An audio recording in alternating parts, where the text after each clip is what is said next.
Ayan guys, pupunta kami ng Magat Dam. Ayan, siyempre kasama natin si Chad Tulay. Ayan, the singing farmers. Ayun.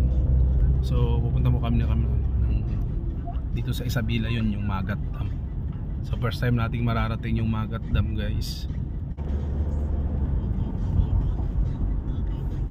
So ayan nga mga pare ko, narating na natin yung Magat Dam ano. So syempre, pasyal muna tayo dito. So napaka fresh air. Salamat nga pala sa cameraman natin dito. Habang naglalakad tayo, patras siya ng patras. Grabe yung ganda ng Magat Dam. Sobrang nakaka-amaze guys. So, syempre first time natin itong marating. Kaya sobrang mamamangha ka sa ganda. Yung lawa, tapos napapalibutan ng mga bundok. Yan, so ito nga para guys yung pinanggagalingan ng kuryente, kuryente ng buong Isabela. Meron sila diyang parang geothermal ba tawag doon, geothermal energy. So yan po yung pinanggagalingan. So syempre nangingisda rin yung mga tao dyan. So pangunahing hanap buhay ng mga tao. Mamaya makikita natin guys pagbaba natin yung palaisdaan nila dyan. Mga nag-aalaga sila ng mga tilapia. Selfie mga muna tayo dito sa bato na to. So ayun na nga guys, pababa na kami. Pupunta kami dun sa sa bangka. Ayun nga guys, busy dito si Chad Tulay, the singing farmers, mag-live. So syempre, tara na, let's go. Baba na tayo. Punta tayo dun sa bangka. Iikutin natin ang buong lawa. So yun guys, tara let's, sakay na tayo. Dahil pa kasi daldal di na lang sumakay doon sa bangka. Lakad na! Bilis mo na, sakay ka na. Daldal pa ng daldal, hindi namin naririnig.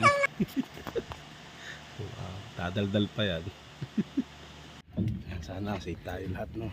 Hindi na mo siguro gawin ni Bayaw. Piloto, sir, ano pangalan nyo, sir? Piloto. Sir. Ay, yun, siya po ang aming nasakyan. Ayan. Okay naman. Tagilid talaga nga, parang. Kayang tumakbo, wala na. Baka kaya bakla sa kabila. Sumawa? Ayan na. Ayun guys, wala kang ibang maririnig dito kung hindi ang tunog ng makina ng bangka. Kaya, good luck!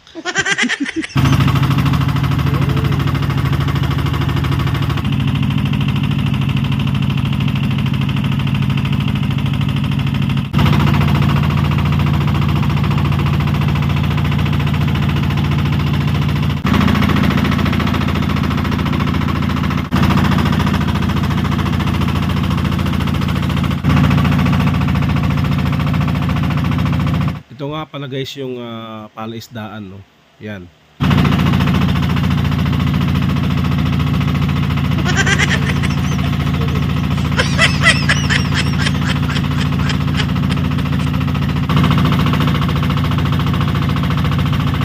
At sa wakas nga guys, ayan, sa loob ng isang oras nakabalik na po kami at naikot na po namin ang buong lawa. Ayan guys, pauwi na rin kami. Isang oras kami nag-ikot sa lawa. Let's go.